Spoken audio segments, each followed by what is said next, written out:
पृथ्वीवर आला असता. अद्भुत असं कार्य केलं. आम्ही त्याची गणना कशासोबत नाही करू शकत. आम्ही त्याची परतफेड पण नाही करू शकत. पण आम्ही तुला धन्यवाद देतो तुझ्या परत एकदा आम्ही स्मरण करतो. कारण ही कृपा आम्हाला त्याच्यामुळे प्राप्त झाली. ही दया आम्हाला त्यातून सामोरे आहे. आणि त्याची आठवण करत असताना ते सामर्थ्य प्राप्त होतं. जितक्या वेळेस आम्ही तुझा क्रूस आठवतो तितक्या वेळेस आम्ही सामर्थ्यानं होतो. जितक्या वेळेस आम्ही त्याच्याकडे लक्ष लावतो तितक्या वेळेस आम्हाला आतून शक्ती येते. आतून स्फूर्ती येते. प्रभू तू आमचं मोटिवेशन आहे. आमची स्फूर्ती जगात कोणी नाही शकत. आमचं उत्तेजन आम्हाला कोणी नाही देऊ शकत. पण तू आहे. तू आमचं उत्तेजन आहे देवा. तू आम्हाला आतून सामर्थ्य देणारा परमेश्वर आहे. जेव्हा आम्ही अशक्त तेव्हा तू तुझी शक्ती पूर्णत्वास येते. आम्ही तुला धन्यवाद देतो. आम्ही तुझा गौरव करतो. तुझ्या वचनांबद्दल आम्ही आभार मानतो. तुझ्या स्फूर्तीबद्दल आम्ही आभार मानतो. आम्ही केलेली आराधना तुला धूपाप्रमाणे वर येते आणि आमची खात्री आहे की तू तुझ्या स्वर्गीय राज्यामध्ये ती मान्य केली. मोकळ्या उद्याने केलेली आराधना तुटलेल्या हृदयाने केलेलं गौरव तुला मान्य असू दे. तुला मान्य असू दे. हालेलुया. हे 8 दिवस तू आम्हाला सांभाळलं. नवीन दिवस आमच्या आयुष्यात दिला की आम्ही येऊन तुला गौरव मी तुला धन्यवाद देते. संकटात अडचणीत आजारपणात दुखण्यात क्लेशात व्याधी वादविवादात पण तू होता. तू आम्हाला सोडवलंच दे बाबा. नाही तुम्हाला आमची पावलं स्थिर करून खडकावर अवलंबून केलंय. कुठली जगातली शक्ती आम्हाला हलवू नाही शकत. तुझ्या प्रेमापासून आम्हाला विभक्त नाही करू शकत. त्याचे भरपूर प्लॅनिंग आहे. त्याचे खूप हत्यार आहे. तुझं वचन सांगतं की तुझ्यावर ते चालणार नाही. मी स्वीकार देते बाबा.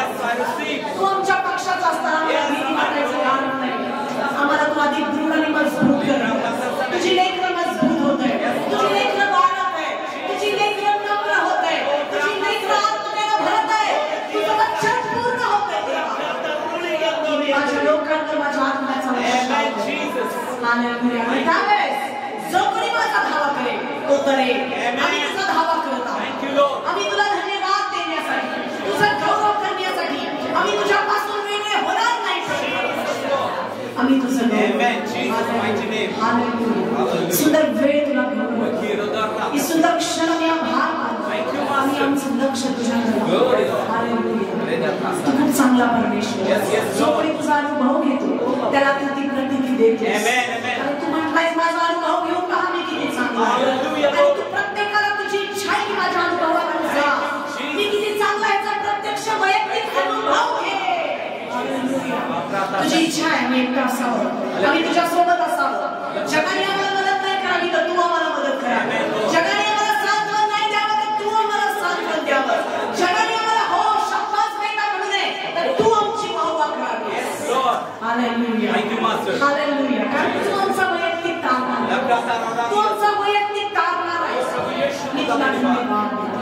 तुझं येणं जवळ आहे. तुझ्या लेकरांना तू तयार कर.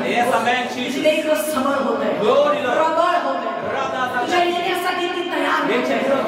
हालेलुया. आमच्या कुपीमध्ये तेल देते. आम्हाला परिपूर्ण करत आहे. आम्हाला अभिषेकाचं सामर्थ्य देत आहे. इतका चांगला आहे प्रभू परमेश्वर. मी प्रार्थना करते याच्यापासून कोणी पराभूत होऊ नये. आणि याच्यापासून वेगळं होऊ नये. शक्तीपणा गर्व मीपणा अहंकाराचे सगळे आतले आणि येशूच्या नावात आम्हाला नम्र कर. जसा तू आहेस तसा जसा तू होतास तसा जसा तू असणार आहेस मी तुझं गौरव करतो. धन्यवाद. इथून पुढची वेळ आम्ही तुझ्या हातामध्ये समर्पित केली. वचनासाठी आम्ही प्रार्थना करतो. आमच्याशी बोल. तुझ्या कोणत्या गोष्टी आम्हाला सांग. तुझ्या आत्म्याचा वर्षाव अभिषेकाच्या सामर्थ्यानं भर ती वचनं आमच्या हृदयाला मिळवून दे. ती वचनं आम्हाला सुधारता. वचनं आम्हाला देवबाबा मुक्त करता. वचनं आम्हाला अंघोळ घालता. वचनं आम्हाला पवित्र करता. आणि जो वचनाने बदलला तो प्रभू परमेश्वरा तुझ्या राज्यासाठी तयार झाला.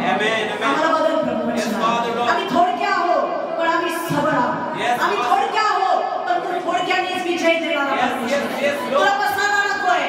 तुला शिल्लेकर पाहिजे. तुझी वचनाच्या सामर्थ्यानं भरून तुझा गौरव करते. तुझी साक्ष म्हणून उभी राहते. प्रकाश म्हणून चमकते. तसं आम्हाला तो अभिषेक प्राप्त होऊ दे, प्रत्येकाला ती कृपा दया प्राप्त होऊ दे आणि तुझं धन्यवाद सर्व आदर सन्मान तुला येशूच्या सामर्थ्यावर मागते म्हणून तू ऐकूया। हे परमेश्वरा, महिमा पराक्रम, शोभा विजय, वैभव हे तुझीच आहे।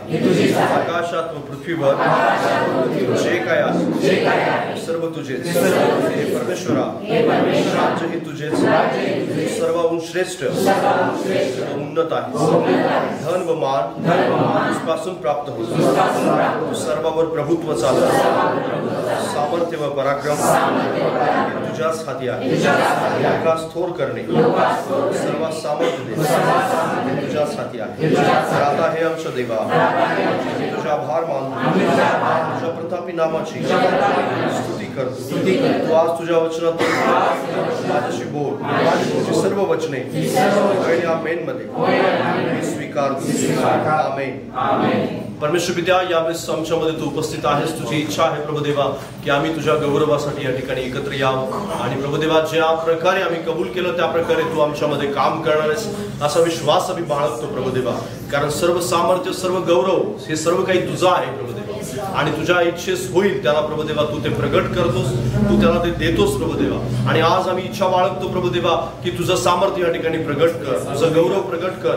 तुझ्या गौरवाने प्रभुदेवा आमच्या समोर प्रभुदेवा तुझी वचन प्रभुदेवा प्रगट होऊ देत आणि ज्याद्वारे प्रभुदेवा आम्हाला प्रकाश प्राप्त होतो, ज्याद्वारे आम्हाला आनंद आणि समाधान मिळतं प्रभुदेवा, ते प्रभुदेवा वचन आमच्या अंतःकरणामध्ये रुजावं, त्यांनी फळ होऊ दे। आम्हा प्रत्येकाचं जीवन यावेळेस तुझ्या पवित्र हातात आम्ही समर्पित करू। तारणारा येशू याच्या सामर्थ्य नावात मागतो म्हणून तू ऐकूया। आमेन। आमेन। बसूया।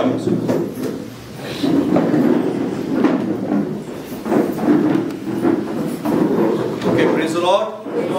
मागील आठवड्यात मला वाटतं तुम्ही 2 भाषेत संदेश ऐकलेले आहे ना? आपण आठवड्यात आम्ही करणार होतो पण ब्रदर उपस्थित नसल्यामुळे शक्य नाही। पण या ठिकाणी आज आपण देवाच्या वचनातून ऐकणार आहोत मत्तेचा शुभवर्तमान आणि 13वा अध्याय आणि 24 पासून 30 पर्यंत माझ्यासोबत तुम्हाला वाचायचं आहे। मत्ती रचित सुसमाचार उसका 13 अध्याय 24 से लेकर 30 तक। त्याने त्यांच्या पुढे दुसरा एक दाखला मांडला। कोणा एका मनुष्याने आपल्या शेतात चांगले बी पेरले, त्याच्या सारखे स्वर्गाचे राज्य आहे। लोक झोपेत असताना त्याचा वैरी येऊन गव्हामध्ये निधन पेरून गेला, पण जेव्हा पाला फुलला व दाणे आले तेव्हा निधनही दिसले। तेव्हा गर्दनेच्या दासाने येऊन त्याला म्हटले, महाराज, आपण आपल्या शेतामध्ये चांगले बी पेरले ना, तर मग त्यात निधन कोठून आले? तो त्यांना म्हणाला, हे काम पुन्हा वैऱ्याचे आहे। दासाने त्याला म्हटले, तर आम्ही जाऊन ते जमा करावे अशी आपली इच्छा आहे काय? तो म्हणाला, नाही। तुम्ही निधन गोळा करताना त्याचबरोबर कदाचित गहूही उपटा, कापणीपर्यंत दोन्ही बरोबर वाढू द्या। मग कापणीच्या वेळेस मी कापणाऱ्या सांगेन की पहिल्याने निधन गोळा करा व जाळण्यासाठी त्याच्या पेंड्या बांधा, परंतु गहू माझ्या पोटाला साठवा। हिंदीमध्ये मी वाचतो तुमच्यासाठी, हिंदी बोलणाऱ्यांसाठी। आणि सो तुम बोने वाले का दृष्टांत सुनो, जो कोई राज्य का सुसमाचार सुनकर, 24 पासून, उसने उससे उन्हें एक दृष्टांत दिया कि स्वर्ग का राज उस मनुष्य के समान है जिसने अपने खेत में अच्छा बीज बोया। पर जब लोग सो रहे थे तब उसका बैरी आकर गेहूं के बीच जंगली बीज बोकर चला गया। जब अंकुर निकले और बालें लगी तो जंगली दाने भी दिखाई दी। इस पर गृहस्थ के दासों ने आकर उससे कहा, हे स्वामी, क्या तूने अपने खेत में अच्छा बीज न बोया था? फिर जंगली दाने के पौधे उसमें कहां से आए? उसने उनसे कहा, यह किसी बैरी का काम है। दासों ने उससे कहा, क्या तेरी इच्छा है कि हम जाकर उनको बटोर लें? उसने कहा, ऐसा नहीं, न हो कि जंगली दाने के पौधे बटोरते हुए उनके साथ गेहूं भी उखाड़ लो। कटनी तक दोनों को एक साथ बढ़ने दो, और कटनी के समय में काटने वालों से कहूंगा, पहले जंगली दाने के पौधे बटोर कर जलाने के लिए उनके गट्ठे बांध लो और गेहूं को मेरे खत्ते में इकट्ठा करो। Praise the Lord. हालेलुया। परमेश्वर या ठिकाणी एक सुंदर अशा प्रकारचा दाखला आपल्या समोर सादर करतोय आणि तो दाखला आपण त्या दाखल्याला निधनाचा दृष्टांत म्हटलेला आहे। कशाचा दृष्टांत?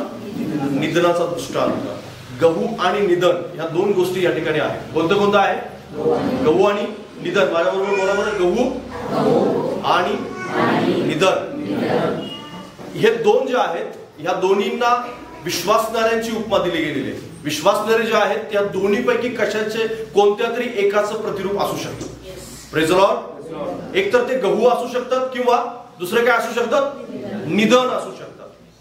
आपण बऱ्याच तुलनात्मक संदेश याच्या अगोदर पाहिले, कबूतर, कावळा असेल किंवा अजून यसाव, याकोब असेल, अजून अशा बऱ्याच गोष्टी आहेत ज्या आम्ही तुम्हाला सांगितलेल्या आहेत. आज आपण जे पाहत आहोत याच्यामध्ये गहू आणि निधन या दोन मुख्यत्वे करून गोष्टी आहेत. तुम्हाला ठाऊक आहे का की गहू आणि निधनामध्ये खूप मोठ्या प्रमाणामध्ये डिफरन्स आहे, खूप मोठ्या प्रमाणामध्ये फरक आहे, पण ते एकत्र वाढतायत. काय करतायत ते? एकत्र वाढतायत. त्यांच्यामध्ये डिफरन्स आहे, फरक आहे, पण वाढतायत मात्र एकत्र, आणि देव त्यांना तसं वाढू देतोय. ही जास्त महत्वाची गोष्ट आहे, लक्षात घ्या. हे ज्या ठिकाणी जो मालक आहे तो परमेश्वर आहे स्वतः, आणि बीज त्या ठिकाणी जो पेरणी करत आहे तो एक देवाचा सेवक आहे, आणि तो देवाचा सेवक त्या ठिकाणी पेरणी करत असताना त्या ठिकाणी दुष्ट जो आहे तो सैतान आहे. आणि त्याचं स्पष्टीकरण जे आहे ते नंतर तुम्हाला वाचायला मिळेल. तुम्ही अध्याय 13 वाचा की तुम्हाला निश्चित अर्थाने खूप चांगल्या गोष्टी त्या ठिकाणी वाचायला मिळतात. पण एक महत्वाची गोष्ट आपल्याला पाहायला मिळते की गहू आणि निधन हे दोन्हीही विश्वासणारे आहेत, आणि दोघेही सोबत वाढतायत, आणि दोघांचीही वाढ सोबत होत असताना देव त्यांना सोबत वाढू देतोय. एकाला नष्ट करू शकतो तो, पण तो करत नाहीये, आणि तो असं म्हणतोय की न्यायाच्या दिवशी मी मात्र त्यांचं दोघांचं वर्गीकरण करेन. एकाला जाळण्यासाठी आणि एकाला मात्र कोठारात साठवण्यासाठी त्या ठिकाणी वर्गीकरण केलं जाईल. लक्षात घ्या, आपण ज्यावेळेस विश्वासणारे म्हणून जीवन जगतो किंवा आपण ख्रिस्तावर विश्वास ठेवतो त्यावेळेस आपल्यामध्ये सतत आणि सतत बायबल असं सांगतं 3 प्रकारचं तारण आपल्याला सांगण्यात आलेलं आहे. किती प्रकारचं तारण? 3 प्रकारचं. कोणतं कोणतं तारण? जे पहिलं तारण, पहिलं म्हणजे ज्या दिवशी प्रभू श्री ख्रिस्तावर तुम्ही विश्वास ठेवला. कोणतं तारण? माझ्या बरोबर बोला की प्रभू येशू ख्रिस्तावरती ज्या दिवशी विश्वास ठेवला ते पहिलं तारण. दुसरं तारण कोणतं माहिती आहे? दुसरं तारण हे रोजचं तारण आहे. दुसरं तारण हे रोज तारण होतं. रोज रोज सकाळी उठल्यानंतर रोज आपण देवाजवळ जातो, देवाला आपल्या शुद्धीकरणासाठी प्रार्थना करतो, रोज आपलं स्वतःचं शुद्धीकरण आपण करून घेतो, कारण येशूचं रक्त तुम्हाला मला सर्व पापांपासून काय करतं? शुद्ध करतं. हे रोजचं तारण आहे. म्हणजे रोज मी माझ्या पातकांची माझ्या नजरेद्वारे, माझ्या बोलण्याद्वारे, वागण्याद्वारे, अंतकरणाद्वारे, विचार करण्याद्वारे, कोणत्याही गोष्टीद्वारे जर काही देवाविरुद्ध काही पातक झाला असेल तर त्याची क्षमा मी रोज देवाजवळ मागतो. असा कोण पृथ्वीवरती माणूस नाही, प्रभू येशू ख्रिस्त सोडून असा कोणताही व्यक्ती परिपूर्ण नाही की ज्याला रोजच्या तारणाची गरज नाही. प्रत्येक माणसाला रोजच्या तारणाची गरज आहे. Praise the Lord. प्रत्येक माणसाला रोजच्या तारणाची गरज आहे, आणि रोजचं तारण हे झालं पाहिजे. आणि कधीपर्यंत करणार आहोत आपण हे सगळं? येशू ख्रिस्त येईपर्यंत. तिसरं तारण हे अनंत काळासाठी असणार आहे की ज्याच्यानंतर पाप राहणार नाही, ज्याच्यानंतर वाईट राहणार नाही, ज्याच्यानंतर सुख, ज्याच्यानंतर दुःख, या सगळ्या गोष्टीचा भेद संपून जाईल, आणि अनंत काळासाठी आपण आनंदामध्ये, शांतीमध्ये, समाधानासाठी आणि देवाजवळ नेहमीसाठी आपण असणार आहोत. त्याला म्हणणार आपण अनंत काळाचं तारण, जे शेवटचं तारण आहे. जे महत्वाची गोष्ट, जे 2 तारण करून घेतात तेच शेवटच्या तारणापर्यंत जाणार. त्याच दिवशी मी बाप्तिस्मा देत असताना माझ्या हातून कुणी ज्यांनी बाप्तिस्मा घेतला असेल त्याला मी बाप्तिस्मा देत असताना शेवटी एक वचन सांगितलेलं किंवा एक अभिवचन सांगितलं. आठवतंय कोणाला? कोणाला आठवतंय? 2, 3, 4, 5. बाकीच्यांना मी ज्यांना बाप्तिस्मा दिला त्या प्रत्येकाला मी हे सांगितलेलं आहे. सांगा बरं, ज्यांना सांगितलं, ज्यांना आठवत त्यांनी सांगा. मरेपर्यंत विश्वास योग्य राहशील तर जीवनाचा मुकुट प्राप्त करशील. मरेपर्यंत विश्वास योग्य राहशील तर जीवनाचा मुकुट प्राप्त करशील. हालेलुया. हे देव अंतिम सत्य आहे बायबलमध्ये, लक्षात ठेवा. मरेपर्यंत विश्वास योग्य, कारण बायबल आपल्याला मत्तयाच्या शुभारंभाला हे शिकवतं, जे शेवटपर्यंत जो टिकेल तोच तरेल. जो शेवटपर्यंत टिकेल म्हणजे कशात टिकेल? विश्वासामध्ये टिकेल, तारणामध्ये टिकेल, बायबलमध्ये वचनामध्ये टिकेल, फळ देण्यामध्ये टिकेल, आणि तोच गहू म्हणून संबोधला जाईल, आणि तोच शेवटी तारला जाईल. हालेलुया. जो निधन आहे, जे निधन आहे ते मधल्या काळामध्ये, सुरुवातीच्या काळामध्ये त्याचं काय झालेलं असतं? तारण झालेलं असतं. लक्षात घ्या. तुमच्यापैकी असे बरेच जण असतील की ज्यांचं सुरुवातीच्या काळामध्ये तारण झालं, ज्याने येशू ख्रिस्तावर तारणावरून विश्वास ठेवला. आता मधल्या काळामध्ये जीवनाचे चढ उतार आले, जीवनामध्ये बऱ्याचशाच गोष्टी अशा झाल्या की एक दिवस, कारण आपण विश्वासणारे कशा असतो माहितीये? मूडनुसार काम करतो आपण. कशानुसार? मूडनुसार. फिलिंग्स म्हणजे आपल्या अंतःकरणामध्ये जे मूड येतो, आपला फिलिंग्स, आपल्याला जे भावना निर्माण होतात त्यानुसार आपला रोजचा दिवस असतो. आपल्याला असं वाटतं की आज नाही, आज मला कंटाळा आलाय तर मी आज जाणार नाही चर्चला, है ना. एक दिवस मूड चांगला आहे तर आज जाऊया, आपण बसूया, आपण प्रार्थना करून बघू कसं वाटतंय, बघूया तिथे. मूड चांगला आहे आज, आणि मूड चांगला असेल तर प्रार्थना करतात, मूड चांगला नसेल तर देवाची पण आराधना करत नाही.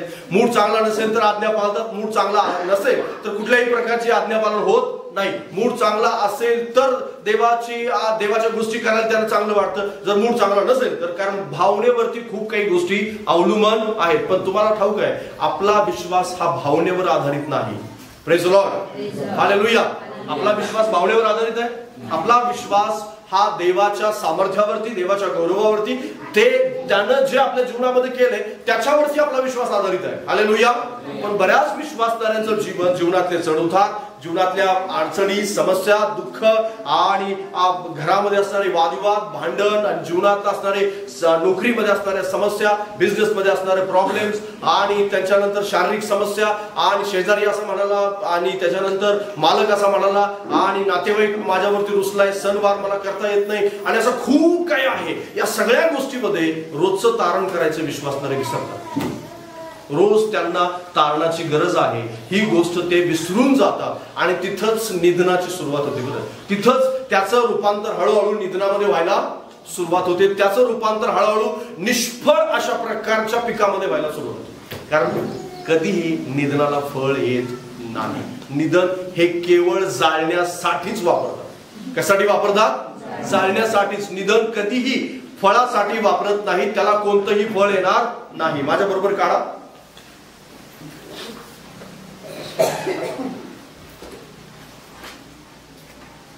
मत्तेचे वर्तमान 13 अध्याय 38 वचन आणि 43 वचन. 38 हे जग आहे, चांगले बी ही राज्याचे पुत्र आहे, स्पष्टीकरण हे त्या दुष्टाचे पुत्र आहे. पुढे 43 पर्यंत. ते पेरणारा वैरी हा सैतान आहे, कापणी ही युगाची समाप्ती आहे, आणि कापणारे हे देवदूत आहे. तेव्हा जसे निधन गोळा करून अग्नीत जातात तसे युगाच्या समाप्तीस होईल. मनुष्याचा पुत्र आपल्या दूतांना पाठवेल, आणि ते सर्व अडखळविणाऱ्या व अनाचार करणाऱ्यांना त्यांच्या राज्यातून जमा करून त्यांना अग्नीच्या भट्टीत टाकतील. तेथे रडणे व दात खाणे चालेल. तेव्हा नीतिमान आपल्या पित्याच्या राज्यात सूर्यासारखे प्रकाशतील. ज्याला कान आहे तो ऐकू. Praise the Lord, hallelujah. ज्याला कान आहे तो ऐको. या ठिकाणी आपल्याला बरेच विश्वासणारे आज भ्रमामध्ये आहेत. तुम्हाला माहिती आहे भ्रमात असल्याचं कारण काय माहितीये? कारण त्यांचं जीवन हे मिसळलेलं आहे, कारण तुम्ही समजू नका, असं आपल्या मनामध्ये असा विचार पण आणू नका की मी चर्चमध्ये आहे म्हणजे माझं अंतिम तारण झालं. लक्षात घ्या, कारण चर्चमध्ये असणारा प्रत्येक व्यक्ती अंतिम तारला जाईल असं नाही. एक सर्वे किंवा देवाचे बरेचसे सेवक असं म्हणतात, आणि मी सुद्धा असं म्हणतो की 50% चर्च हे स्वर्गात जाणार नाही किंवा ते रॅप्चर मध्ये उचलले जाणार नाहीत. हे बऱ्याच देवाच्या सेवकांचं स्टेटमेंट आहे. लक्षात घ्या. याचं कारण असं की बरेचसेच विश्वासणारे हे भ्रमात आहेत. बरेचसेच विश्वासणारे मला प्रार्थना करायला येते किंवा माझं येशूवर मी विश्वास ठेवला म्हणून मी स्वर्गामध्ये जाईन किंवा म्हणून मी रॅप्चरच्या दिवशी येशू बरोबर उचलला जाईल असं त्यांना वाटतं. पण रॅप्चर दिवशी किंवा येशू ज्या दिवशी येईल, ज्याला आपण रॅप्चर म्हणतो, ज्याला आपण येशूचं आगमन म्हणतो, त्या दिवशी तोच व्यक्ती उचलला जाईल की जो रोजचं तारण करून घेत असेल, रोज प्रार्थनेमध्ये जागृत असेल, देवाच्या वचनात जागृत असेल, देवाच्या सामर्थ्यामध्ये जागृत असेल, आज्ञा पालनामध्ये जो जागृत असेल, तोच व्यक्ती त्या दिवशी उचलला जाईल. अन्यथा जो व्यक्ती हे करत नाही, जो भ्रामक शिक्षणांच्या मध्ये, भ्रामक कल्पनांच्या मध्ये, खोट्या भविष्यवाण्यांच्या मध्ये आणि वेगवेगळ्या प्रकारच्या आपल्या स्वतःच्या स्वार्थी स्वभावामध्ये आणि केवळ चमत्काराच्या मागे लागणार आहे, हे सगळे जे आहेत हे सगळे जण रॅप्चर दिवशी इतर राहणार आहे. कुठलाही व्यक्ती जो आज्ञा पाळत नाही, कारण तुमच्या जीवनात चमत्कार होतो अथवा नाही याच्यावर तुमचं तारण ठरत नाही. लक्षात घ्या, तारण चमत्कारावर अवलंबून नाही. तुमची भविष्यवाणी होती की नाही याच्यावर तुमचं तारण अवलंबून नाही. लक्षात घ्या, कारण तारला जाईल तोच व्यक्ती रॅप्चर दिवशी उचलला जाईल. Praise the Lord. चमत्कार झाला नाही म्हणून तो उचलला जाणार नाही असं काही नाही. लक्षात घ्या, कारण बायबल स्पष्टपणे सांगतं, जर तुला एक डोळा नाही तरी सुद्धा तू जर स्वर्गामध्ये जाण्यासाठी तयारी करतायस तर तुझ्यासारखा धन्य व्यक्ती नाही. कारण बायबलमध्ये स्पष्टपणे तशा प्रकारचा उल्लेख आहे. बरेच लोक आज डोळ्या मिळवण्याच्या मागे लागलेत किंवा त्यांच्या जीवनामध्ये असलेल्या साधन संपत्ती मिळवण्याच्या मागे लागलेत, आणि त्या साधन संपत्तीच्या नादामध्ये ते स्वतः निधन होऊन बसले. तुम्ही निधन होणार नाही याची काळजी तुम्हाला अगदी चांगल्या प्रकारे जागे राहून घ्यावी लागेल. लक्षात घ्या. कारण तुम्ही जर जागे राहिला नाही तर सैतान फसवणार आहे. कारण सैतान पेरणी करतोय, रोज पेरणी करतो. आणि कुठं पेरणी करतो माहिती आहे? देवाचं वचन जिथं पेरलंय तिथंच तो पेरणी करतो. बाहेर पेरणी करायची त्याला गरज आहे? बाहेर पेरणी करायची त्याला गरज नाही. कारण बाहेर कोण आहे? बाहेर सगळंच निधन आहे. बाहेरचा व्यक्ती कुठलाच उचलला जाणार नाही. बाहेरच्या व्यक्तीचं तारण होणारच नाही, किंवा ते अंतिम त्यांचं तारणाच्या मार्गावरती ते नाहीत, लक्षात घ्या. पण ज्या वेळेस तिथं देवाचं वचन पेरलं जाईल तिथं लगेच सैतान जातो की हे खोटं आहे म्हणून सांगण्यासाठी, हे बरोबर नाही, ह्याच्यावर विश्वास ठेवू नको. तुझा धर्म काय सांगतो, तुझी जात काय सांगते, नातेवाईक काय सांगतात, आणि लोक काय सांगतात, पुस्तकं काय सांगतात, या सगळ्या गोष्टी सांगण्यासाठी लगेच सैतान तिथं जातो. जर समजा मी आज वचन तुम्हाला सांगतो तर याला कोट करण्यासाठी किंवा याला खोडून काढण्यासाठी सैतान तुमच्याजवळ 10 वचन घेऊन येईल. हे सत्य आहे, लक्षात घ्या. बरेच विश्वासणारे आज असल्या स्टडी ज्याला आपण अभ्यास म्हणतो त्या अभ्यासामध्ये बहकले. हे बहकायचं कारण काय माहिती आहे? केवळ आणि केवळ सैतान बहकवण्याचं काम करत आहे. कारण सैतानाचं जास्तीत जास्त काम तो विश्वासणाऱ्यांच्या मध्येच करतो, चर्चमध्ये त्याचं जास्त काम आहे. कारण त्याला माहित आहे हेच लोक आहेत की माझं मरण लवकर ओढवण्यासाठी हेच लोक कारणीभूत असणार आहेत. त्याला नरकात लवकर पाठवण्यासाठी आपण कारणीभूत आहोत, लक्षात घ्या. त्याला नरकात जर लवकर पाठवायचं सैतानाला तर आपणच प्रार्थना करून जगाचं तारण घडवणार आहोत, आणि जगाचं तारण घडवल्याने तो सैतान लवकर नरकात जाणार आहे. जर आपण गाफील राहिलो तर तो लवकर नरकात जाणार नाही. म्हणून त्याचं मरण लांबवण्यासाठी, त्याचं नरकात लांबण्यासाठी तो जास्तीत जास्त आपल्यामध्येच काम करत राहणार आहे. आणि ही गोष्ट आपल्याला जाणीवपूर्वक त्याच्यावर अभ्यास केला पाहिजे, विचार केला पाहिजे की मी कदाचित निधन आहे का, आणि जर मी निधन असेल तर माझं गव्हात रूपांतर झालं पाहिजे. कारण हे मिसळलेले आहे, एकत्र आहे, सगळेजण एकत्र आहेत. आपण म्हणू शकत नाही की माझ्या बाजूवाला खात्रीपूर्वक नाही सांगू शकत, कारण व्यक्तिगत जीवनामध्ये तो काय करत असेल हे तुम्हाला कोणालाच माहित नाही. व्यक्तिगत जीवन, पर्सनल लाईफ जी आहे ना ती अत्यंत महत्वाची आहे, लक्षात घ्या.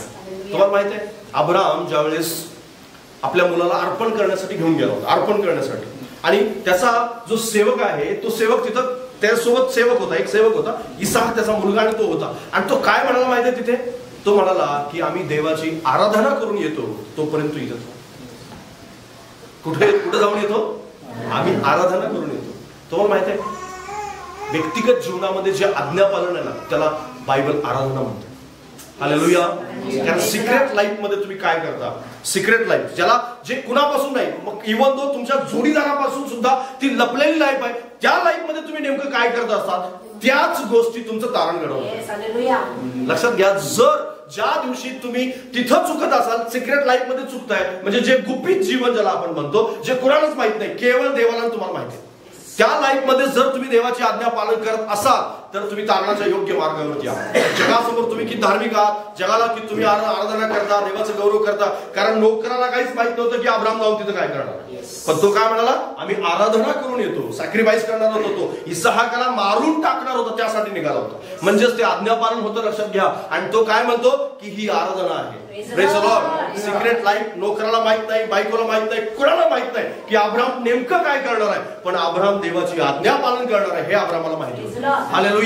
जर तुम्ही सिक्रेट लाईफ मध्ये मिसळलेले असाल, तुम्ही मिसळलेला असाल, आपलं स्वतःचं परीक्षण करायचं असेल तर एक आपल्या जीवनामध्ये स्वतःला तपासून पहा की मी माहित नसलेल्या, लोकांना माहित नसलेल्या जीवनामध्ये मी नेमकं काय करतो. मी कुठेही, मी एकटा असतो त्यावेळेस माझं जीवन कसं असतं, मी ज्यावेळेस एकटा सोबत असतो की त्यावेळेस माझ्या जीवनामध्ये नेमक्या गोष्टी काय चालल्या असतात, माझे विचार काय आहेत, मी नेमकं कृती काय करतो, कोणत्या प्रकारच्या गोष्टी माझ्या डोक्यामध्ये येत राहतात आणि मी त्याची अंमलबजावणी कशी करत राहतो, या गोष्टीवरती खूप काही अवलंबून आहे, लक्षात घ्या. आणि त्याच वेळेस जर तुम्ही सिक्रेट लाईफ मध्ये जे गुपित जीवन आपण ज्याला म्हणतो त्या लाईफ मध्ये जर तुम्ही योग्य प्रकारे जीवन जगत असाल तर लक्षात घ्या तुम्ही योग्य तारणाच्या मार्गावरती आहात. आणि जर तसं नसेल तर मात्र सावध होण्याची गरज आहे, कारण तेच व्यक्ती खरे निधन आहेत. कारण सैतान अंतःकरणामध्ये सुरुवातीला पेरतो. कुठं पेरतो?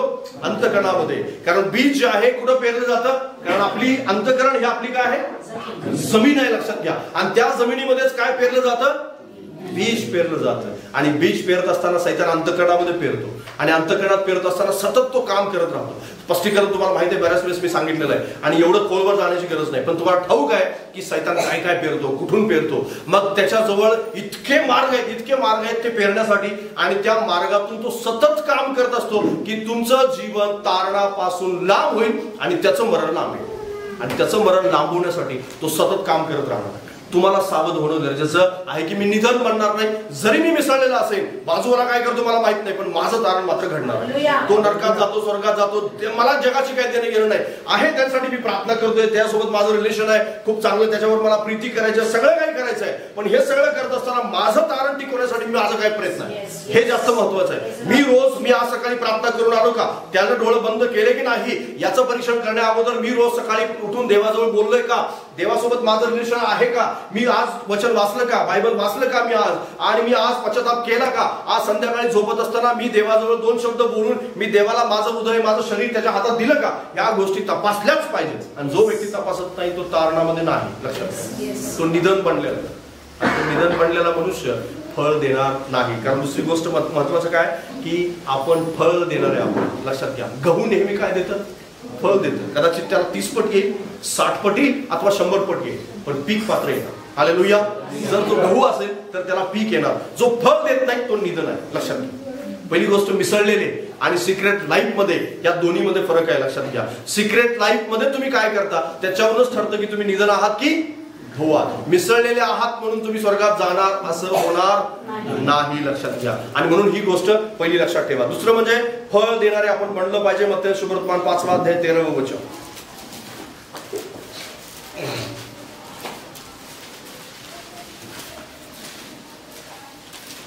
तुम्ही पृथ्वीचे मीठ आहात, पण जर मिठाचा खारटपणाच गेला तर तो खारटपणा त्याला कशाने आणता येईल. पुढे ते बाहेर फेकले जाऊन माणसाच्या पायाखाली तुडवले जाण्या पलीकडे त्याचा कसला. निधन कोणाच्याही उपयोगात येत नाही. बाजूला सांगा, निधन कोणाच्या उपयोगात येत नाही. निधन कधी उपयोगात येणार आहे का कोणाच्या? जाळण्या पलीकडे त्याचा काही उपयोग होणार नाही. जे मीठ ज्याचं खारटपणा गेलेला आहे, म्हणजे जे मिठाचा गुणधर्म आहे खारटपणा, हा जर मिठाचा गुणधर्मच गेला तर त्याला कोणत्याही कामात वापरण्यात येणार नाही. ते माणसाच्या पायाखाली तुडवल्या पलीकडे त्याचा काहीही उपयोग असणार नाही. म्हणजेच काय की आपण सगळेजण उपयोगात येणारे असले पाहिजे. आणि जर त्याच वेळेस तुम्ही देवाच्या उपयोगाचे आहात, ज्यावेळेस तुम्ही खारट आहात, ज्यावेळेस तुम्ही मीठ आहात, ज्यावेळेस तुम्ही गहू आहात, जर तुम्ही निधन आहात तर देवाच्या काहीच उपयोगाचे नाही. लक्षात घ्या. कारण निधन देवाच्या उपयोगाचं नाही. केवळ निधनाला देव वाढू देतो. पाणी ज्यावेळेस जमिनीला दिलं जातं त्यावेळेस गव्हाला आणि निधनाला दोन्हीला समान मिळतं का? निश्चित मिळतं. हालेलुया. निश्चित पाणी मिळतं. लक्षात घ्या, हे जो दाखला आहे हा दाखला आत्ताच्या विश्वासणाऱ्यांना धरून येशू ख्रिस्ताने सांगितलेलं आहे. कारण पाणी जे मिळतंय ते सगळ्यांना समान मिळतं. आणि जे काही त्याला जे लागवड मिळत असेल किंवा जे खत मिळत असेल, हे सगळं खाद्य जे आहे ते समानार्थी मिळतं. मग निधनाला पण मिळतं, गव्हाला पण मिळतं, आणि दोघेही सोबत वाढतायत. दोघेही काय करतायत? सोबत वाढतायत. पण एक उपयोगाचा आहे आणि एक निरुपयोगी आहे. एक उपयोगात येणार आहे आणि दुसरा मात्र कोणत्याही उपयोगात येणार नाही. काही विश्वासणारे असेच असतात की ते कोणाच्याच काही कामाचे नसतात. कुणाच्याच नाही. ना देवाच्या कामाचे असतात, ना विश्वासणाऱ्यांच्या कामाचे असतात, आणि ते निश्चित अर्थाने निधन आहेत. लक्षात. कारण आपण जर गहू आहोत तर उपयोगात येणारे असलं पाहिजे. हालेलुया. मग कोणाच्याही उपयोगात. मग मी असं म्हणत नाही की तुम्ही खूप मोठं काम करू शकताय. छोटंसं का असेना पण तुम्ही तुम्ही काम करू शकताय. हालेलुया. मग कदाचित छोटीशी सेवा असेल. बऱ्याच लोकांना असं वाटतं की मी एवढा काही शिकलेला नाही, जास्त काही मला माहिती नाही, मी सुवार्ता काय सांगणार. पण लक्षात घ्या, आपण सगळेजण, मी जसं सांगितलं याच्या अगोदर पण, की आपण सगळेजण याजक आहोत. हालेलुया. आणि जर आपण याजक आहोत तर आपण उपयोगात येणारे असलं पाहिजे. हालेलुया. जर आपण निधन आहोत तर मात्र आपण उपयोगात येणार नाही, देवाच्या उपयोगात येणार नाही. लोक चर्चमध्ये येतात, बसतात आणि ते काय चाललंय बघतात, टाळी वाजतात, घरी निघून जातात. त्यांना जगाशी काही देणं घेणं नसतं. ठीक आहे, तुमचं तारण तुम्ही टिकवून ठेवलं, तुम्ही रोज पश्चातापाने जीवन जगतात, खूप चांगल्या प्रकारचं जीवन आहे. पण तुमची जबाबदारी आहे, कारण देवाजवळ तुम्ही प्रार्थना करत असताना देव नेहमी तुम्हाला गप्प राहायला नाही तर सोबत असणाऱ्या माणसांना सुवार्ता सांगायला सांगतो. लक्षात घ्या, त्यांच्यासाठी प्रार्थना करायला सांगतो. देवाचा आत्मा सतत आणि सतत सुचवत राहतो. जर तुम्ही खरी प्रार्थना करत असाल तर. Praise the Lord. हालेलुया. जर तुम्ही स्वार्थी प्रार्थना करत असाल, माझ्या मागण्यांसाठी, केवळ आपल्या स्वतःच्या मागण्यांसाठी प्रार्थना करत असाल तर मात्र देवाचा आत्मा तुमच्याशी काहीही बोलणार नाही. जर तुम्ही एक खरी प्रार्थना करत असाल की देवाच्या इच्छेने, तर देवाचा आत्मा सतत तुम्हाला मंडळीसाठी, देवासाठी, उपयोगात येण्यासाठी काय करावं हे सुचवत राहील. Praise the Lord. हे सांगत राहील. देवाचा आत्मा सतत काहीतरी सांगत राहील की तुला हे करायचं, तुझ्यामध्ये हे टॅलेंट लपलेलं आहे, तुझ्यामध्ये ह्या गोष्टी आहेत, तू बोलू शकतोस, तू सांगू शकतोस, सुवार्ता सांगू शकतो, प्रार्थना करू शकतो, लोकांना चांगल्या प्रकारच्या गोष्टी समजावून सांगू शकतो, जिथं ज्या ठिकाणी काही अन्याय होत आहे त्या ठिकाणी धाडसानं उभं राहू शकतो. अशा खूप काही गोष्टी आहेत जे विश्वासणारे धाडसानं करू शकतात. आणि ते जे विश्वासणारे हे करतात तेच खऱ्या अर्थानं गहू आहे. नाही जे विश्वासणारे अगदी शांत बसून जगाची काही देणं घेणं नसल्यासारखे वागतात ना, ते लोक निश्चित अर्थाने एक निधनाचं काम करतात. कारण ते कुणाच्याही उपयोगात येत नाहीत, ना विश्वासधाऱ्यांच्या उपयोगात येतात ना देवाच्या उपयोगात येतात. आणि देव ज्यांना उपयोगात येत नाही त्यांना पायाखाली तोडण्यासाठी टाकलं जातं, दुसरं काहीच उपयोग होत नाही, लक्षात घ्या. आणि म्हणून आपण उपयोगात येणारे असलं पाहिजे, देवाच्या उपयोगात येणारे असलं पाहिजे. देवाच्या सामर्थ्याने, देवाच्या गौरवाने ज्या काही तुम्ही प्रार्थना करता, देवाचा आत्मा जे तुम्हाला सांगतो, शिकवतो, त्या गोष्टी प्रत्यक्षात कार्यामध्ये आणणारे आपण असले पाहिजे. जर आपण असं असणार नाही तर निश्चित अर्थाने आपलं रूपांतर निधनामध्ये झालेलं आहे, हे लक्षात ठेवा. आणि म्हणून तुमचं पास्टर किंवा तुमच्या विश्वासणाऱ्यावर कितीही कदाचित राग असेल, चर्चवरती राग असेल, बऱ्याच लोकांचं कालांतराने असं होतं, लक्षात घ्या. हे नॅचरल आहे आणि प्रत्येक चर्चची ही स्टोरी आहे. असं नाही की आपल्या चर्चची केवळ स्टोरी असणार आहे, प्रत्येक चर्चची ही स्टोरी आहे. काही लोक चर्चमध्ये असे असतातच की जे पास्टरवर नाराज असतात, विश्वासणाऱ्यावर नाराज असतात, मंडळीतल्या प्रार्थनेवर नाराज असतात, जे चर्चमध्ये चाललंय प्रोग्राम्स, प्रार्थना, या सगळ्या गोष्टीवर ते नाराज असतात. त्यांना असं वाटतं की असं व्हायला हवं, तसं व्हायला हवं, तसं व्हायला हवं, पण प्रत्यक्षात ते काय मात्र त्या ठिकाणी कार्य करत नाही. ते म्हणतात की असं व्हायला हवं, पण बदल स्वतः करण्यासाठी धडपड मात्र करत नाही. ते स्वतः प्रार्थना पण करत नाही, कारण टीका करणारा व्यक्ती कधी प्रार्थना करत नसतो. Praise the Lord. कारण टीका करणारा व्यक्ती सतत काम काय करत असतो, बदल कसा करेल यासाठी देवाजवळ जातो, देवाला विनंती करतो की प्रभू असं झालं पाहिजे, प्रभू त्या गोष्टी घडल्या पाहिजे, आणि माझ्या चर्चमध्ये अशा गोष्टी झाल्या पाहिजे, पास्टरमध्ये असं काहीतरी काम झालं पाहिजे, या सगळ्या गोष्टी माझा विश्वासणारा जो आहे, माझ्या बाजूला बसणारा, त्याच्या जीवनामध्ये हे काम झालं पाहिजे. सतत तो काहीतरी करण्याचा प्रयत्न करत असतो आणि सतत बदल घडवणं हे त्याच्या अंतःकरणामध्ये असतं. कारण तो गहू आहे, निधन नाही. लक्षात. निधन सतत काय करतं, निधन सतत आणि सतत टीका करण्याचं काम करतं, पाय खेचण्याचं काम करतं. निधन सतत काम करता येत नाही तर काम करणाऱ्याला कसं खाली खेचता येईल. एकाने बरेच विश्वासणारे असे पण असतात की जे करणाऱ्याला करू देत नाही, स्वतः काही करत आहेत, करणाऱ्याला पण काय करू देत. बरेच जण असे असतात. जर तुम्ही त्यापैकी असाल तर निश्चित अर्थाने तुम्ही निधन आहात, गहू नाही, लक्षात घ्या. कारण गहू जो आहे तो करणाऱ्याला, आपण स्वतः तर करतो, पण इतरांना हात घेऊन पुढे जातो आणि तो म्हणतो मी थोडं करताय, तू पण थोडं करूया, आणि आपण सगळे मिळून देवाचं काम करू. Praise the Lord. आणि अशा लोकांनाच बक्षीस मिळणार आहे, असेच लोक फळ देणार आहेत, लक्षात घ्या. कारण फळ, कुठलाही व्यक्ती निधन असून तो फळ देईल असं कधी होणार नाही. तुम्हाला असं वाटेल की हे सोबत वाढत आहे, हा चर्चमध्ये पण आहे, एकत्र आहे, पण रॅप्चरच्या दिवशी ज्यावेळेस तुम्ही शोधाल त्याला ढगामध्ये, येशू ख्रिस्त सगळ्यांना उचलून ढगामध्ये घेऊन गेलेलं असेल. कारण येशूचं आगमन कुठे होणार आहे, अंतराळात होईल, अंतराळात. आणि अंतराळात झाल्यानंतर आपण तिथे एकत्र येऊ, सगळ्यांना एकत्र आपण तिथं भेटू. मग समजा मी साताऱ्यात आहे त्या दिवशी, तुम्ही कुठेतरी पुण्यामध्ये असाल किंवा तुम्ही तुमच्या घरामध्ये असाल, तर आपण इथं भेटणार नाही, पण एकत्र आपण कुठे भेटू, डायरेक्ट अंतराळात भेटू. आणि मग शोधा, अरे आपल्या चर्चमध्ये कोण कोण आलंय बघा बरं, आपण हजेरी घेऊ. आणि निधन तिथं आलेलं नसेल, आग लावणार तिथं आलेलं नसेल, ढवळाढवळ उगीच करणारा आलेलं नसेल, टीका करणारा आलेलं नसेल, कुठल्याही प्रकारे पाय खेचणारा मनुष्य तिथं आलेला नसेल. तुम्ही शोधून पहा. आता तो सोबत आहे पण तिथं मात्र सोबत नसेल, लक्षात घ्या. हे बायबल सांगतंय, मी नाही सांगत. कारण आता सोबत वाढू देते, देव वाढू देते, मी नाही काय करत, कोणीही मनुष्य काय करत नाही, देव स्वतः वाढू देते त्याला. पण एक वेळ अशी येईल की देव त्या निधनाला वेगळं करेल आणि गव्हाला वेगळं करेल.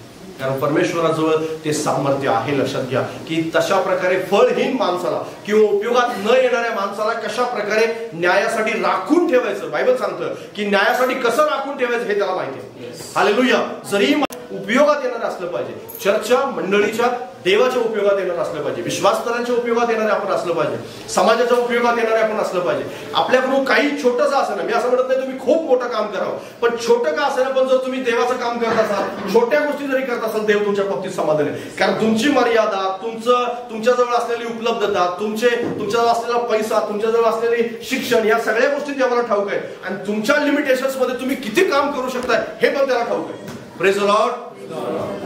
जर तुम्ही छोट्यातून सुरुवात केली तर लिमिटेशनच्या बाहेर काम करण्यासाठी सुद्धा देव मदत करेल. Praise the Lord. कारण सुरुवात आपण केली पाहिजे, आपण उपयोगात येणारे असलं पाहिजे. आणि म्हणूनच मिठासारखे आपण बनूया, कारण मीठ नेहमी काय असतं, उपयोगात येतं. त्याचा खारटपणा निघून गेला तर उपयोगात येणार नाही. आणि निरुपयोगी बनवू नका तर उपयोगी बना. दुसरी गोष्ट, निधन उपयोगी येत नाही, गहू मात्र उपयोगात येतात. तिसरी गोष्ट, योहान 15वा अध्याय 4 पासून 5 पर्यंत. तुम्ही माझ्यामध्ये जीवनामध्ये राहील. जसे पाटा बेलात राहिल्यापासून त्याला आपले आपण फळ देता येत नाही, तसे माझ्यामध्ये राहिल्यापासून तुम्हालाही देता येणार नाही. Praise the Lord. हालेलुया. काय सांगितलं त्या ठिकाणी की तुम्ही माझ्यामध्ये राहा आणि मी तुमच्यामध्ये राहीन, तर तुम्हाला काय देता येईल?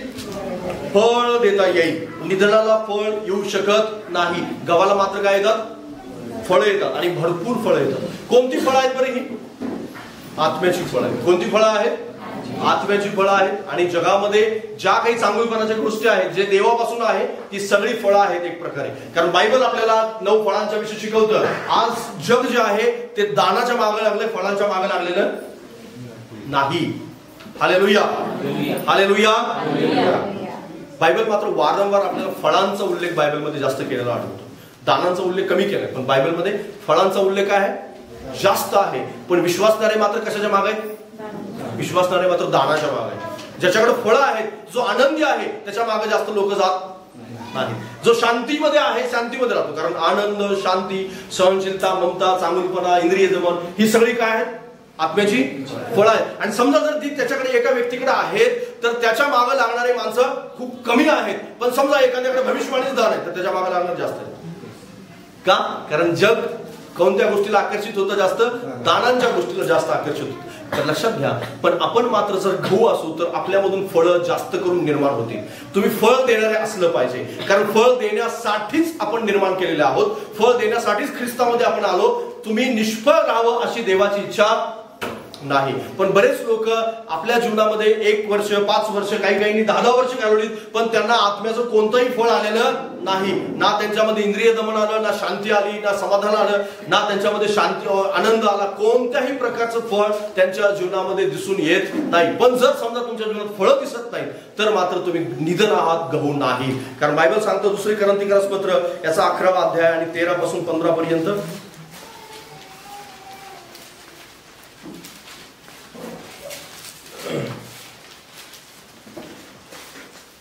2 कोरिंथी 11, 13 पासून 15. मी वाचतो तुमच्यासाठी. कारण अशी माणसे म्हणजे खोटे प्रेषित, कपटी कामदार, ख्रिस्ताच्या परिचितांचे सोंग घेणारी अशी आहे. यात आश्चर्य वाटण्यासारखे काही नाही, कारण सैतान ही स्वतः तेजस्वी देवदूतांचे सोंग घेतो. म्हणून त्याच्या सेवकांनीही नीतिमत्वाचे सेवकाचे सोंग घेतले, तर ती मोठीशी गोष्ट नाही. त्यांचा शेवट त्यांच्या कर्माप्रमाणे होईल. कोणाविषयी लिहिलं हे? जे सोंग घेत आहेत नीतिमत्वाचं. कशाचं सोंग? कारण जो निधनाचा बॉस आहे, निधनाचा बॉस, तो कोण आहे? खरा सोंगाडी आहे. लक्षात घ्या. तो थापाड्या मनुष्य आहे, किंवा तो थापा मारणारा आहे, खोटं बोलणार आहे. आणि येशू ख्रिस्त म्हणाला तो लबाडांचा बाप आहे. आणि जर तो खोटं बोलतो, तर त्याच्यावर त्याच्या पावलावर पाऊल ठेवून चालणारे पण सगळे खोटंच बोलणारे असतील. ते सुद्धा ढोंग घेऊनच जीवन जगतील. आणि या जगामध्ये अशा प्रकारच्या मार्गाने आपण गेलं नाही पाहिजे. कोणताही व्यक्ती जर तुमच्यामध्ये धार्मिकता आहे, तर तुम्ही कोणत्याही प्रकारे अशा खोट्याचा आसरा धार्मिक गोष्टींसाठी अजिबात घेणार नाही. कुठल्याही प्रकारे त्याच्यामध्ये तुम्हाला असं वाटणार नाही की मी खोट्याचा आसरा घेऊन माझी धार्मिकता लोकांसमोर अशी प्रगट करावी की मी खूप आध्यात्मिक व्यक्ती आहे. लक्षात घ्या, आध्यात्मिक असल्याचं सोंग करणं आणि खरं आध्यात्मिक असणं ह्याच्यामध्ये खूप मोठा फरक आहे. आत्मिक असणं आणि आपल्या आत्म्यामध्ये खरंच एक, जसं मी सुरुवातीला सांगितलं की सिक्रेटली आपण काय करतो, म्हणजे आपण व्यक्तिगत जीवनामध्ये कुणाला माहीत नसणाऱ्या जीवनात आपण काय करतो, त्याच्यावरच आपलं तारण ठरणार आहे. त्याच्यावरच आपल्याला येशू ख्रिस्तासोबत जाता येणार आहे. जर तुम्ही लोकांसमोर खूप चांगले आहात आणि जर सिक्रेटली एखाद्या पापामध्ये फसलेले आहात, तर निश्चित अर्थाने तुम्ही कुठल्याही प्रकारे येशू ख्रिस्ताबरोबर रॅप्चर मध्ये जाणार नाही. ही गोष्ट ठणकावून तुमच्या हृदयाला सांगा, आपल्या शरीराला सांगा. कारण सैतान सतत आणि सतत पेरणी करत आहे आणि तो फळ देण्यापासून तुम्हाला थांबवत आहे.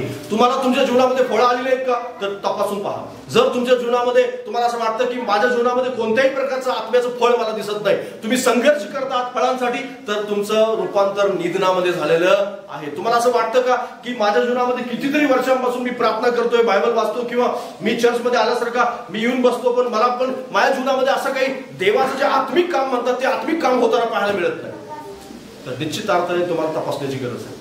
कारण देव असा कोणताही व्यक्ती नाही की जो आत्म्याने प्रार्थना करत आहे, आत्म्याने देवाचं वचन पालन करत आहे, चर्चमध्ये येत आहे, देवाची आराधना अत्यंत समर्पित भावनेने करत आहे आणि त्याला देव स्पर्श करणार नाही. असा कोणताच व्यक्ती नाही. त्याला देव स्पर्श करणार, त्याला फळं येणार आणि आज नाही दिसली तर 1 वर्षाने 2 वर्षांनी त्याच्या जीवनामध्ये फळं दिसू लागणार. हालेलुया. पण काहींच्या जीवनामध्ये फळं दिसत नाही. त्याचं कारण काय? ते निधन आहेत, गहू नाही. आणि जर गहू असते तर फळं दिसली असती. कारण गव्हाला काय येतात? फळं येतात. आणि गहू असा आहे की त्याच्याद्वारे त्या लोंब्या दिसतात आणि दिसतं. कुठल्याही निधनाला कुठल्याही प्रकारचं फळ आलेलं आपण पाहिलेलं नाही. गव्हाला लोंब्या आल्यानंतर म्हणतो आपण की हा आता गहू काय होणार आहे? पिकणार आहे. आता गहू पांढरा होणार आहे आणि पिवळी झाल्यानंतर काय केलं जाईल? त्याला कापलं जाईल आणि कोठारामध्ये साठवण्यात येईल. आणि म्हणून गव्हाला फळ येतं, निधनाला फळ येत नाही. बाजूला सांगा पुन्हा एकदा की गव्हाला फळ येतं, निधनाला फळ येत नाही.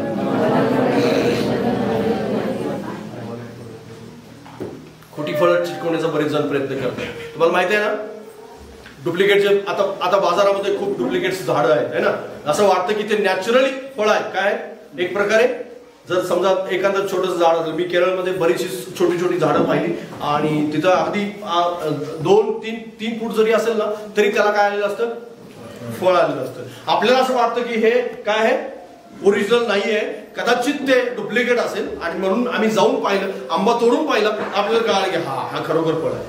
पण आपल्याकडे मात्र इतकं आश्चर्यचकित काम नसतं. पण घरामध्ये बरेच जण आता शोची झाडं लावतात आणि त्याला फळं पडलेली असतात. काही ठिकाणी जांभूळ आले, काही ठिकाणी आंबा आलाय, काही ठिकाणी वेगवेगळ्या फळं आलेली. आणि अशी चिटकवलेली फळं कोणत्याही प्रकारच्या उपयोगाची नसतात. फळं चिटकवता येत नाहीत, नॅचरल मध्ये उगवली पाहिजे. आणि ती कोण उगवतं? आपण ख्रिस्ताशी जडून राहिल्यानंतर. कारण बायबल स्पष्टपणे सांगतं, योहानाच्या 15व्या अध्यायात काय सांगितलं? तुम्ही माझ्यामध्ये राहिला तर तुम्ही फळ द्या, जर माझ्यामध्ये नाही राहिला तर फळ देणार नाही. आणि जो ख्रिस्तामध्ये आहे तोच फळ देऊ शकेल. मग कदाचित तो त्याच्यामध्ये ख्रिस्ताशी जोडला गेलेला नाही आणि तो बाजूला आहे आणि त्यानं फक्त सोंग घेतलेलं आहे, तर कदाचित ती फळं डुप्लिकेट असणार आहेत आणि ते दिसतील पण, असं वाटेल पण की निश्चितार्थाने हा खूप फळवंत व्यक्ती आहे. पण एक काळ असा येईल की ज्या दिवशी कळेल की हे फळं चिटकवलेली होती, कोणत्याही प्रकारे याचा उपयोग कुठल्याही कामात होणार नाही, देवाच्या गोष्टीसाठी होणार नाही. आताचा जमाना जो आहे, लोक त्या जशा प्रकारे जसं आधुनिकता वाढेल तशा प्रकारे अशा प्रकारच्या ढोंगामध्ये जास्त घुसत चालली. आणि म्हणून असे ढोंगी जीवन जगणारे सगळेजण निधन आहे. आणि म्हणून त्याच्यामध्ये तुमचा अजिबात सहभाग असला नाही पाहिजे. दुसरी चौथी महत्वाची गोष्ट, उत्पत्तीचं पुस्तक 4 अध्याय आणि 6 आणि 7 वचन.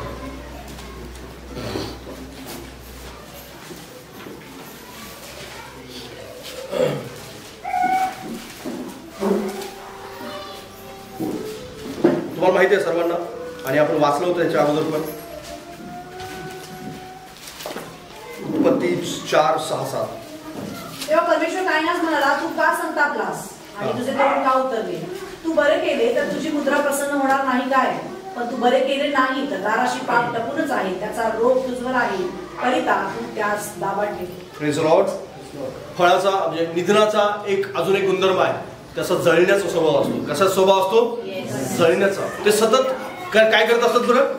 जळत असतात, सरपडत. त्यांना असं वाटतं की सतत काहीतरी म्हणजे हे चुकीचं चाललेलं आहे, हे बरोबर नाहीये, हे ह्या गोष्टी नाही झाल्या पाहिजे, असं नाही झालं पाहिजे. बरेच चर्चेसमध्ये असे विश्वासदार आहेत आणि ते काम काहीच करत नाहीत. कुठल्याही चर्चमध्ये ते कधीच कोणत्याही सेवेत उपयोगात येत नाहीत, पण ते सतत मात्र प्रत्येक गोष्टीला विरोध करत राहतात. हे असं नाही झालं पाहिजे, आमच्या मनासारखं झालं पाहिजे, आम्ही सांगतो त्याच ठिकाणी काम केलं गेलं पाहिजे, त्या अशा प्रकारचीच प्रार्थना झाली पाहिजे. असं काही चर्चेसमध्ये तर असे लोक आहेत, पालकाला सांगणार आहेत की तू एवढाच एक अर्धा तास संदेश आहे, तिथून पुढे नंतर काय बसायचं? खाली बसायचं, जास्त काही बोलायचं नाही, या वचनावरच बोलायचं, ह्याच्या पलीकडे जास्त काही बोलायचं नाही. हे सगळे जण निधन आहे, गहू नाहीत. लक्षात घ्या. कारण गहू असं पालकाला उपदेश देत नाही. गहू अशा प्रकारे कुठल्याही गोष्टीत चरफडायचं काम करत नाही. जे चाललंय ते चांगलं कदाचित तुम्हाला पटलं नसेल, कदाचित त्या गोष्टी आवडत नसतील, ठीक आहे, कारण व्यक्ती तितक्या प्रवृत्ती आहेत. निश्चित अर्थाने तुमचा स्वभाव इतरांचा स्वभाव वेगळा असू शकतो. जे तुम्हाला पटले ते मला पटणार नाही, जे मला पटले ते तुम्हाला कदाचित पटणार नाही, असं होऊ शकतं. लक्षात घ्या. पण याचा अर्थ असा नव्हे की त्याच्यावर जळपडून, त्याच्यावर टीका करून, वेगवेगळ्या प्रकारच्या गोष्टी त्याच्या विरोधात बोलून त्याचं खच्चीकरण कसं होईल याचा प्रयत्न करा. कारण विश्वासणारा ते करत नाही. जर विश्वासणारा तसं करत असेल तर तो निधन आहे, तो गहू नाही. लक्षात घ्या. कारण विश्वासणारा काय करतो? योग्य प्रकारे समजावून सांगण्याचा प्रयत्न करतो, त्यासाठी प्रार्थना करतो, देवाजवळ जातो, देवाला विनंती करतो आणि देवाने सांगितलेल्या मार्गाने तो जातो. हालेलुया. जो मनुष्याच्या मार्गाने जातो तो निधन आहे.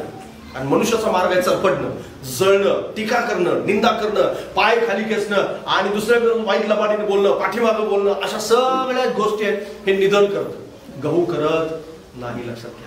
सतत आणि सतत त्याला सतत वाटतं की असं झालं पाहिजे. कुठल्याही गोष्टीत जर तुम्हाला असं वाटतं शेजाऱ्याचा बदल व्हावा तर त्याला तुम्ही समजावून सांगा. आणि जर समजा समजावून सांगून तो बदलत नसेल तर तो मला परराष्ट्रीयांसारखा व्हावा असं सांगितलेलं आहे. आणि निश्चित अर्थाने समजा जर तुम्ही ते पण करू शकत नाही, देवाने मला प्रीती करायला सांगितली, ठीक आहे, चांगलं आहे, कारण हे प्रीती करणारे ढोंग करतात. बरं, अशा प्रकारची टीका करून कोणीही प्रीती करत नाही. प्रीती सतत आणि सतत, कारण प्रीती रुसत नाही, प्रीती फुगत नाही, प्रीती चिडत नाही, प्रीती गैरशिस्त वागत नाही, प्रीती वेगवेगळ्या प्रकारे चुकीच्या गोष्टी करत नाही. हे सगळं प्रीतीमध्ये येतं. पण प्रीतीमध्ये ही वचनं गाळून ठेवली जातात आणि ते फक्त मुखाने प्रीती करतात, अंतःकरणाने विचाराने कधीही प्रीती करत नाहीत. कारण जर तुम्ही तुमच्या पालकावर, विश्वासणाऱ्यावर, शेजाऱ्यावर, नातेवाईकावर जर खरी प्रीती करत असाल तर तुम्ही त्याला खरा मार्ग समजावून सांगा. कारण बऱ्याच विश्वासणाऱ्याला मी पाहिलेलं आहे, प्रीती करतो म्हणून सांगणारे त्याची टीका करत बसतात आणि त्याला म्हणतात माझी प्रीती आहे म्हणून तो आजपर्यंत व्यवस्थित आहे. जर तुमची प्रीती असती खरोखर तर तुम्ही त्यासाठी उपास प्रार्थना केली असती, तुम्ही त्यासाठी देवाजाऊन गुडघे झिजवले असते आणि देवाला विनंती केली असती की प्रभू त्याचं हृदय बदल, आणि जोपर्यंत बदलत नाही तोपर्यंत मी सोडणार नाही. Praise the Lord, hallelujah. निधन हे करत नाही, गहू हे करतो. आणि गव्हाला सतत माहिती असतं मी फळ देणार आहे, मी सरपडणार नाही, मी कैनाच्या मार्गाने नाही तर हाबेलाच्या मार्गाने जाणार आहे. कारण कैनाचा मार्ग हा निश्चित अर्थाने दुष्टाचा मार्ग आहे. कैन जळाला अंतःकरणामध्ये म्हणून त्यानं हाबेलाचा खून केला. दुसरं काही कारण होतं का हाबेलाचं खून करण्यासाठी? दुसरं काहीच कारण नव्हतं. तो जळाला, अंतःकरणामध्ये त्याला द्वेष निर्माण झाला की हाबेलाचं अर्पण स्वीकारलं, चला मी मारून टाकतो त्याला, मग कुणाचं अर्पण स्वीकारेल देव. म्हणजेच लोक काय आहे, अशाच प्रकारे विश्वासणारे पण जीवन जगतात. त्यांना असं सतत वाटत राहतं की हा अशा प्रकारे एखादा विश्वासणारा थोडं उशिरा येतो, म्हणजे नंतर आलेला असतो, त्याच्यानंतर आलेला असतो विश्वासामध्ये, आणि हा व्यक्ती 4-5 वर्षापासून आहे आणि एखादा 1-2 वर्षात आला, त्याला आशीर्वाद मिळाला, तो आत्म्यामध्ये पुढे गेला, सेवा करू लागला, तर हा जो जुना आहे तो मात्र अंतःकरणामध्ये चडपडायला चालू होतो. अरे मी इतक्या वर्षापासून काम करतोय, विश्वासात आहे, प्रार्थनेत आहे, आणि अचानकच रीतीनं हा आला आणि आशीर्वादित होऊन चांगलं जीवन पण जगतोय. कसं काय? अंतःकरणामध्ये हा द्वेष निर्माण झालेला झाल्या. आपल्या अंतःकरणाला तपासा, प्रभूला म्हणा की प्रभूचे हा द्वेष बरोबर नाहीये, कारण हा द्वेष तुम्हाला नाशाकडे घेऊन जाईल. ज्याच्या त्याच्या कर्माप्रमाणे, ज्याच्या त्याच्या विश्वासाप्रमाणे ज्याला त्याला परमेश्वराने वाटून दिलेलं आहे. कोण 30 पट फळ देतो म्हणून तो स्वर्गात जाणार नाही असं नाही, लक्षात घ्या. 30 पट देणारा पण स्वर्गात जाईल, 60 पट फळ देणारा पण स्वर्गात जाईल, आणि 100 पट फळ देणारा पण स्वर्गातच जाईल. रॅप्चर दिवशी हे तिघही उचलले जातील, लक्षात घ्या. पण याचा अर्थ असा नव्हे की 60 वाल्यांनी 30 वाल्याचं काय करावे, घृणा करावी, 30 वाल्यांनी 100 वाल्याची घृणा करावी. अशा प्रकारची काही इच्छा बाळगायची गरज नाही, किंवा अशा प्रकारे कोणताही विचार करायची गरज नाही. ज्याच्या त्याच्या कृतीप्रमाणे, कृतीप्रमाणे परमेश्वरानं ज्याचं समर्पण केलंय, तुम्ही 1 दिवस उपवास करू शकता, तो 3 दिवस करू शकतो. मग निश्चित अर्थाने तुम्ही पण 3 दिवस केलं तर देव सेम आहे आणि तो तुम्हाला पण आशीर्वाद देईल. Praise the Lord. जर तो 3 तास प्रार्थना करू शकता, तुम्ही 1 तास करू शकताय, तुम्हीही 3 तास करा, तुम्हाला पण आशीर्वाद मिळेल. Praise the Lord, hallelujah. तुम्ही संसारात अडकलेला आहात, तो संसारात अडकला नाही होय. त्याच्यात आणि तुमचा डिफरन्स आहे, त्याच्या कृतीत आणि तुमच्या कृतीमध्ये कुठं फरक आहे हे तपासा. त्याच्या आशीर्वादाकडे पाहून जळपळायची गरज नाही, कारण जळपळणं हे जास्त विश्वासदारांच्या मध्ये चालतं. बाहेरच्या लोकांवर कोण जळपळतं का? निश्चित अर्थाने जळपळत नाही. बाहेरच्या त्याच्यासोबत कॉम्पिटिशन करत नाहीत. त्यासोबत कॉम्पिटिशन करायचं असेल तर त्यासारखं भ्रष्टाचार करावं लागेल, त्यासारखं पाप करावं लागेल, त्यासारखं वाईट गोष्टी कराव्या लागतील. आणि जर वाईट गोष्टी केल्याने मग ते मिळत राहणार, पण त्याच्यामध्ये दुःखाची आणि सर्व प्रकारच्या अडचणींची, समस्यांची आणि रोगांची भेसळ आहे. आणि ही गोष्ट नंतर तिथं पोहोचल्यानंतर कळते, त्याशिवाय कळत नाही. जर समजा तुम्ही जर असं कॉम्पिटिशन केलंच इतरांच्या बरोबर, इतर विश्वासणाऱ्यांच्या बरोबर, तर निश्चित अर्थाने त्याचं प्रतिफळ पण त्या माणसाला मिळेल. कारण जगामध्ये ज्यांच्याजवळ जे विश्वासणारे नाहीत त्यांच्याजवळ समजा पैसा आहे किंवा सुख संपत्ती आहे, साधन संपत्ती आहे, तर त्याच्यामध्ये दुःख, अडचणी, समस्या, रोग या सगळ्या गोष्टीचे भेसळ आहे आणि अंतिम नरक आहे. पण जर विश्वासणारा आहे आणि जर त्याच्याजवळ आशीर्वाद आहे, तर तो कशामुळे आशीर्वाद आहे, नेमकं त्याचं सिक्रेट काय, कदाचित ते तुम्हाला माहित नसेल तर त्याला विचारा, प्रार्थना करा आणि प्रभूला विचारा. त्याला जर नाही सांगितलं तर प्रेज द लॉर्ड, की तुम्ही कितीच प्रार्थना करताय, तुम्ही कशा प्रकारे आज्ञापालन करताय, तुमच्या सिक्रेट लाईफ मध्ये देवाचं आज्ञापालन काय आहे नेमकं हे त्याला विचारा. त्याच्यावर जळफळण्यापेक्षा त्याला जे समर्पण केले ते समर्पण करायला चालू करा. देव तुम्हाला पण तो आशीर्वाद देईल, कारण देव, त्याला आशीर्वाद देणारा देव तुमचा पण देव आहे, लक्षात घ्या. आणि तो तुम्हाला पण आशीर्वाद देणारच देणार. हाबेलाचा खून करण्याची गरज नाही, भावनेनं अथवा डायरेक्टली, कोणत्याही प्रकारची गरज नाही. कैनानं ते केलं कारण तो जळफळला. जर कैनाला त्यांनी जाऊन विचारलं असतं की तू कशा प्रकारे तुझं अर्पण मान्य केलं मला सांग ना, त्यावेळेस हाबेलानं नक्कीच त्याला सांगितलं असतं आणि हाबेलाने जे पद्धत वापरली, जी पद्धत वापरली ती कैनाने पण वापरली असती. कैनाचा वंश टिकला असता, त्याची फॅमिली टिकली असती, तो आशीर्वादित जीवन जगला असता आणि इतिहासामध्ये बायबलमध्ये दुष्ट म्हणून त्याची गणना केली नसती. Hallelujah, praise the Lord. जर तुम्ही निधन म्हणून तुमची ओळख व्हावी असं वाटत नसेल तुम्हाला, तर आपल्या अंतःकरणामध्ये काय करा, तपासा स्वतःला की मी फळ देणार आहे का, मी जळणार आहे का, माझ्या अंतःकरणामध्ये कोणत्या प्रकारचे झळफळ आहे का इतर विश्वासदारांच्या बरोबर आणि मिनिस्ट्रीच्या विरोधात, देवाच्या विरोधात किंवा पास्टरच्या विरोधात. तर असं असेल तर तुम्ही निधनात घाऊ नाही लक्षात घ्या. आणि निश्चितार्थाने तुम्ही उपयोगी असलं पाहिजे, कारण परिणामांचा विचार आपण करत नाही. लक्षात घ्या, कारण परिणाम काय होणार आहे, सगळ्यात शेवटी परिणाम काय होणार आहे माहिती आहे तुम्हाला. परिणाम काय होणार आहे, या सगळ्याचा परिणाम सांगितलेला आहे तिथे. तो तुम्ही वाचला की नाही माहित नाही मला. 41 आणि 42 वचन 13व्या अध्यायामध्ये या 41-42 वचनात परिणाम आहे. मनुष्याचा पुत्र आपल्या दूतांना पाठवी आणि ते सर्व अडकविणाऱ्यांना वानाच्या करणाऱ्यांना त्यांच्या राज्यातून जमा करून त्यांना अग्नीच्या भट्टीत टाकून तिथे रडणे व दातखाने चालेल. तिथे रडणे व दातखाने चालेल. नरकाविषयी बायबल असं सांगतं, तिथला किडा मरत नाही. किडा मरत नाही म्हणजे समजा एखाद्याला जखम झाली, काय झाली, एखाद्याला जखम झाली आणि त्याच्यात कीड झालेली, म्हणजे एकदम किडे झाले, तर ते वाटतं ना असं की हे जखम चांगली व्हावी, शुद्ध व्हावी, व्यवस्थित व्हावं, जखम बरी व्हावी. आणि तिथं नरकामध्ये असंच असेल. समजा एखाद्याला जखम झालेली असेल तर ती जखम तशीच राहणार अनंत काळापर्यंत. अनंत काळापर्यंत ती जखम, त्यातून किडे येणार, वास येणार, स्मेल येणार, ते बंद होणारच नाही, कधीच बंद होणार. अनंत काळापर्यंत तसंच राहणार. विचार करा, एखाद्याला वेदना होत आहेत, एखाद्याला डोकं दुखतं, समजा रात्री डोकं दुखतंय, आपल्याला असं वाटतं ना की आज गोळी खाल्ली उद्या सकाळी ठीक होणार आहे, होणार ना, असं वाटतं आपल्याला. पण त्याचं डोकं दुखत असेल तर तिथं अनंत काळापर्यंत डोकं दुखत राहील. विचार करा, इतकं नरक भयंकर आहे. खूप लोक असे आहेत की त्यांना नरकाचं वास्तव्य माहीत नाही. ते वास्तव माहीत असलं पाहिजे. लक्षात घ्या, जसं स्वर्गाच्या गोष्टी माहिती आहेत तुम्हाला, नरकाचं पण वास्तव माहीत असलं पाहिजे. आणि नरकाचं वास्तव आहे की तिथला किडा मरत नाही, तिथली अग्नी विझत नाही, तिथं अनंत काळापर्यंत अग्नी असणार आहे. आणि त्या अग्नीत जाऊ नये असं वाटत असेल तर निधन होता कामा नये. सतत आपण रोजचं तारण घडवण्यासाठी प्रयत्न केला पाहिजे. ज्या दिवशी तुमचं तारण झालं, आनंदाची गोष्ट आहे. आज तुम्ही तुमच्या मनामध्ये विचार करा की मी आज प्रार्थना केली, देवाचं वचन मी वाचत आहे, मी देवाच्या वचनामध्ये टिकून आहे, देवासोबत माझं रिलेशन व्यक्तिगत रिलेशन आहे का. जर असेल तर चांगली गोष्ट आहे, उत्तम. ते कसं वाढत नाही याकडे जास्त लक्ष लावा. जर तुमच्याकडून कोणत्याही प्रकारचं पाप होत असेल, कोणत्याही प्रकारे देवाच्या विरोधात काही चूक होत असेल, निश्चित अर्थाने होत असते, पण समजा जर होत असेल याचा अर्थ असा नव्हे की देवाने तुम्हाला बाजूला केले. देव कधीही तुम्हाला जवळ घ्यायला तयार आहे. देव कधीही म्हणत नाही असं की मी तुला जवळ घेणार नाही, मी तुझ्याकडे लक्ष देणार. देव म्हणतो चल ये माझ्याजवळ. उधळ्या पुत्रासाठी परमेश्वर नेहमी आपले हात पसरून उभा आहे. तो म्हणत आहे येई आणि मी लगेच तुला नवीन जोडे घालतो, नवीन वस्त्र घालतो, मी लगेच नवीन अंगठी घालतो, लगेच तुझ्या जीवनामध्ये परमेश्वराचं काम चालू आहे. आणि परमेश्वर निश्चित अर्थाने आपला प्रेमळ देव आहे. लक्षात घ्या, तो कधीही आपल्यावर आपला नाश होईपर्यंत वाट पाहत नाही. तो सतत आपल्यामध्ये काम करत असतो आणि सतत त्याला असं वाटतं की आपलं जीवन योग्य आणि चांगल्या मार्गावरती असावं. आणि म्हणून कधीही देवाजवळ जाण्यासाठी उशीर झालेला नाही. आज जरी तुम्हाला असं वाटत असेल की आज मला देवाजवळ जायचं, तर आज ती संधी आहे तुम्हाला. आणि आजच तुम्ही जाऊन पश्चाताप करून सिक्रेट लाईफ देवासोबत व्यवस्थित करू शकताय, तारण मिळवू शकताय आणि ते तारण मरेपर्यंत टिकवू शकताय. आणि ते टिकवल्याने होणार आहे काय की येशू ख्रिस्त ज्यावेळेस आगमन होईल त्याचं, त्या रॅप्चरच्या दिवशी तुम्ही त्याच्याबरोबर उचलले जाल आणि त्या दिवशी आपण एकत्र भेटू. हालेलुया, एकत्र आपण सगळेजण भेटू आणि आपल्याला शोधायची गरज पडणार नाही. आपण सगळे म्हणू आपल्या मंडळीतले सगळेजण आले. हालेलुया.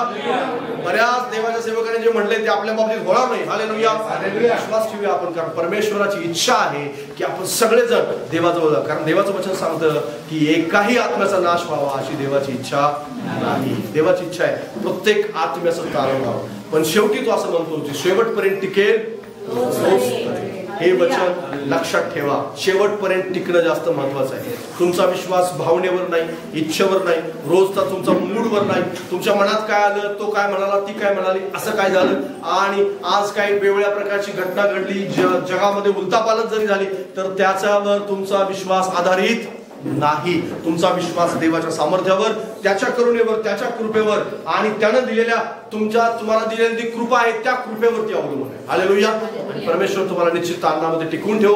तुम्ही निधन नाही तर तुम्ही गहू म्हणून जीवन जगत राहू. 30 पट, 60 पट, 100 पट तुम्हाला फळ येत राहू. आमेन. या आपण डोळे बंद केले.